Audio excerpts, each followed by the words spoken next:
Berangkat ke ladang kan, langsung disergap. Orang berapa? Banyak orangnya. Namanya Dihajar. Habis itu ditembak, itu dibacok. Orang pada pergi, kami orang pada lari.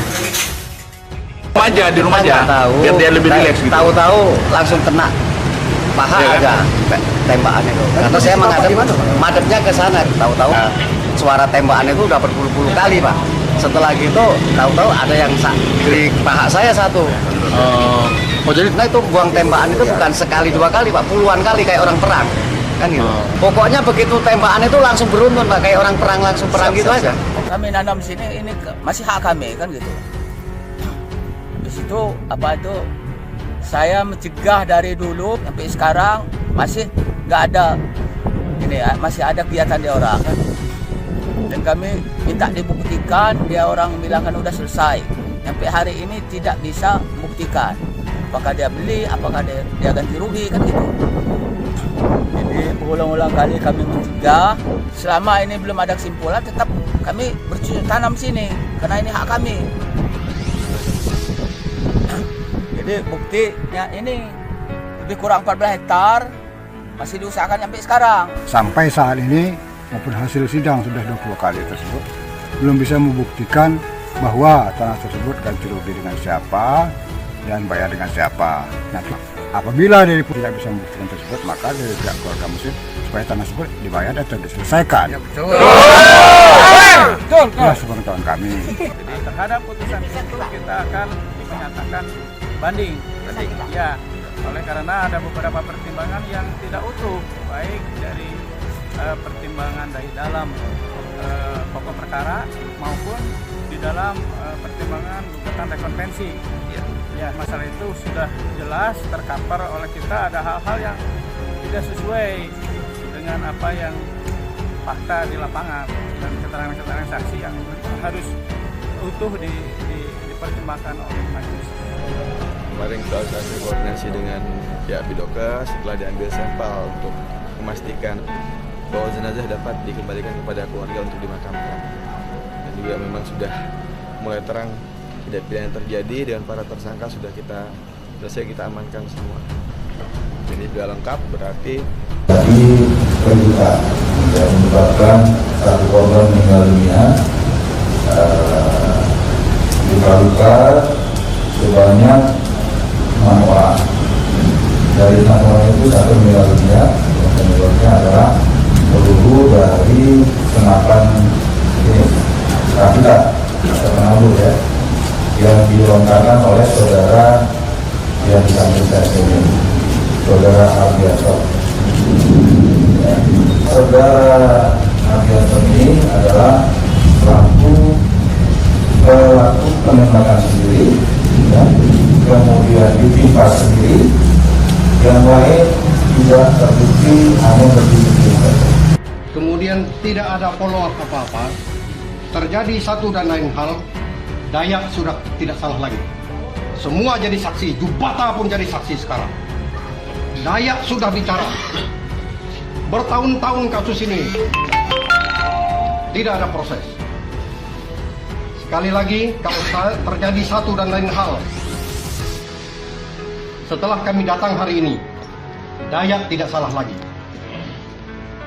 Itu yang harus kita camkan bersama. Dayak tidak biasa ngancam, tapi Bapadah namanya Dayak. Jadi kalau kita mau baik, mari kita baik sama-sama. Mau perang, mari kita perang.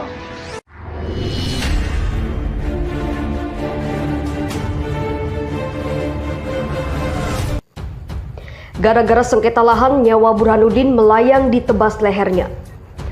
Permasalahan rebutan lahan yang terjadi di RT 1, Kelurahan Handil Bakti, Kecamatan Palaran pada Sabtu 10 April lalu. Mulai terungkap jelas peristiwa berdarah yang menewaskan Burhanuddin dengan leher nyaris putus diungkapkan ke publik oleh Polresta Samarinda kemarin 14 April. Pelaku pembunuhan yakni Ardianson Ruben Kunum yang ditangkap Minggu 11 April lalu. Ardianson diringkus polisi di kawasan Sempaja, Kecamatan Samarinda Utara.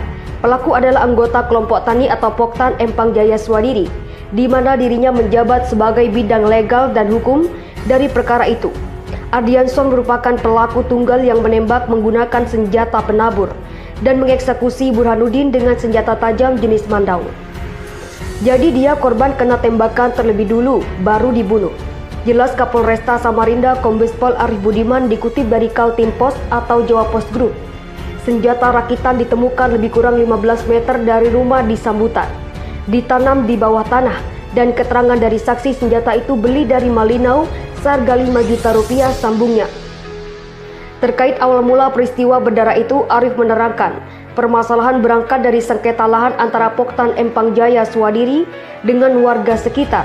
Warga yang sejatinya memiliki sertifikat tanah diserobot lahannya. Permasalahan agraria itu sebenarnya telah lama terjadi.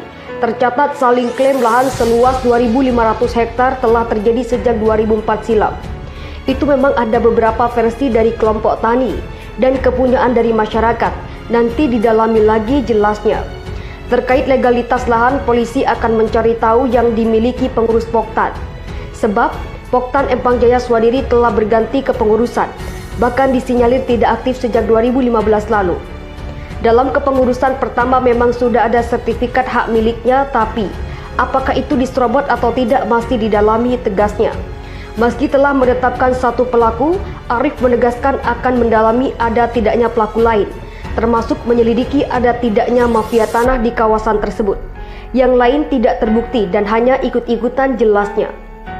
Akibat perbuatannya, Ardianson disangkakan pasal 340 KUHP tentang pembunuhan berencana, subsider pasal 338 KUHP tentang pembunuhan dengan ancaman 20 tahun penjara. Kendati telah terbukti menghabisi nyawa orang lain dengan sengaja, Ardianson menampik hal itu lantaran penyerobotan lahan yang dilakukan kelompok taninya. Dia menyebut nekat melakukan aksi pembunuhan itu karena motif dendam kepada Burhanuddin. Burhanuddin itu terus melakukan pembakaran dan intimidasi kepada warga. Saya warga Handil Bakti juga dan punya tanah di situ. Kami punya, bukan menyerobot, ungkapnya. Jika Poktan Empang Jaya Swadiri sudah lama berdiri, tepatnya sejak 1986 silam, yang menjadi dalil kalau Poktan Empang Jaya Swadiri tak mungkin melakukan penyerobotan lahan seperti yang diungkapkan warga korban penyerangan. Lihat faktanya aja nanti, karena saya melakukan itu pasti ada sebab. Karena sudah terjadi ya harus dijalani, biarlah hukum yang menilainya. Saya lakukan dengan keadaan terpaksa, tambahnya. Disinggung soal jual beli lahan Poktan Empang Jaya Swadiri kepada masyarakat, Ardianson langsung membantah. Dirinya mengatakan jika Poktan tidak pernah melakukan jual beli lahan. Tidak benar, kami tidak pernah menjual tanah. Kami menggarap dan tidak pernah menyerobot. Warga yang mana yang menjual itu provokatornya? Ferry Karyono, Karlit, Burhanuddin juga sudah berapa kali dilaporkan, tutupnya. Dipicu pembakaran sebuah pondok yang didirikan oleh kelompok tani Empang Jaya Swadiri. Sekelompok orang terlibat kericuhan pada Sabtu, 10 April 2021 lalu, hingga menewaskan 1 orang. Motif hingga penyerangan terhadap kelompok warga Handil Bakti di Jalan Pakang RT 1, Kelurahan Handil Bakti, Kecamatan Palaran, Kota Samarinda, Provinsi Kalimantan Timur, diungkap jajaran kepolisian Rabu 14 April 2021 hari ini. Kapolresta Samarinda Kombes Pol Arif Budiman memimpin rilis di Mako Polresta Samarinda, didampingi Wakapolresta Samarinda AKBP Eko Budiarto, Kasat Reskrim Polresta Samarinda dan Kanit Jatandras Satreskrim Polresta Samarinda beserta jajaran lainnya. Dalam peristiwa kericuhan ini, seorang warga tewas akibat tembakan di dahi dan luka di tebasan di leher bernama Burhanuddin 52.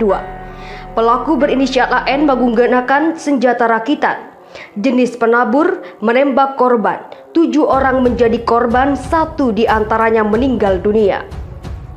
6 lainnya masih dirawat di rumah sakit. Pemicu penyerangan ini lantaran dari warga membakar pondok yang didirikan oleh pelaku, sehingga pelaku ini menembakkan peluru jenis gotri dari senjata jenis penabur. Beber Kapolresta Samarinda sembari menunjukkan barang bukti senjata rakitan. Kombes Pol Arif Budiman menegaskan pihaknya masih mendalami penyelidikan serta beberapa terkait dengan pemicu lain yang disebut-sebut menjadi pokok masalah kericuhan, yaitu kepemilikan lahan sengketa. Muncul beberapa versi mengklaim baik dari kelompok tani maupun warga Handil Bakti yang menyatakan tanah tersebut miliknya, tuturnya.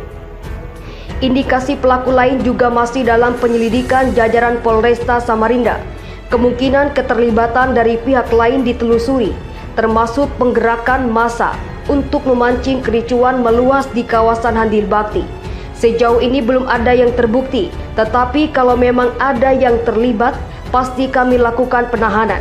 Yang kita amankan ini pelaku tunggal, melakukan penembakan terhadap korban Burhanuddin, serta menebas leher korban dengan parang, ucap Kombes Pol Arief Budiman. Sebagai langkah untuk menghindari hal-hal yang tak diinginkan, pihaknya juga melakukan patroli guna memantau situasi di sekitar tempat kejadian perkara atau TKP kericuhan terjadi. Dari pengakuan pelaku, Kombes Pol Arief Budiman mengatakan bahwa senjata rakitan dibeli seharga 5 juta rupiah di daerah Malinau, Kaltara. Pelaku diamankan di rumah Jalan K. Haji Wahid Hashim, Samarinda, di sebuah rumah kontrakan atau bangsalan. Untuk senjata ditemukan kurang lebih 10 meter di dekat rumah pelaku di daerah lokasi kejadian, kata Kapolresta Samarinda. Diberitakan sebelumnya bentrok antar warga terjadi di Kecamatan Palaran, Kota Samarinda, Kalimantan Timur, yang diduga dipicu lantaran perebutan lahan Sabtu 10 April 2021 sekira pukul 11.00 waktu Indonesia Tengah. Akibat peristiwa tersebut, ada 6 warga terluka dan seorang warga meninggal dunia di tempat. Kapolsek Palaran AKP Roganda menuturkan 6 orang warga yang terluka tersebut akibat terkena peluru senjata rakitan jenis penabur. Ada 6 warga yang terluka akibat terkena senjata jenis penabur dan 1 warga terkena senjata tajam tersungkur, lalu diduga lehernya digorok dengan senjata tajam, ucap AKP Roganda. AKP Roganda membenarkan peristiwa tersebut terjadi lantaran dipicu perebutan lahan antara warga dan sebuah kelompok. Hingga saat sekarang, aparat berwajib masih menjaga lokasi kejadian dan proses pencaritahuan keberadaan para pelaku penyerangan tersebut. Dari keterangan saksi, saat penyerangan ada sekitar 20 orang lebih yang mendatangi mereka dan melakukan penyerangan, bebernya. Atas kejadian tersebut, para korban telah dilarikan ke Puskesmas Palaran dan ada pula yang dilarikan ke RSUD IA Muiz Samarinda. Korban luka-luka sudah kita larikan ke rumah sakit, sedangkan korban meninggal telah kita evakuasi sekitar pukul 16.00 waktu Indonesia Tengah, jelasnya. Sementara itu, Ketua Forum Handil Bakti Bersatu, Harirani Effendi, menuturkan persoalan lahan tersebut telah berlangsung kurang lebih selama 5 tahun lamanya, dan warga sebagai pemilik lahan telah beberapa kali melakukan pengusiran kepada kelompok penyerang. Ini lahan milik warga sini, dan warga juga memiliki surat-suratnya, tapi kelompok tersebut masih mengklaim lahan itu. Janjinya setelah panen akan meninggalkan lahan itu, tapi nyatanya masih menguasai lahan itu, ujarnya. Ternyata peristiwa itu terulang pada saat kejadian tersebut. Tuturnya ratusan warga yang berada di lokasi menjaga lahan. Sebagian sudah ada yang pulang pada saat didatangi oleh kelompok yang terdiri dari puluhan orang. Awalnya kita datang sekitar jam 9 pagi dan 1 jam kemudian sebagian warga meninggalkan lahan. Jadi cuma sisa 20-an warga yang bertahan, ujurnya.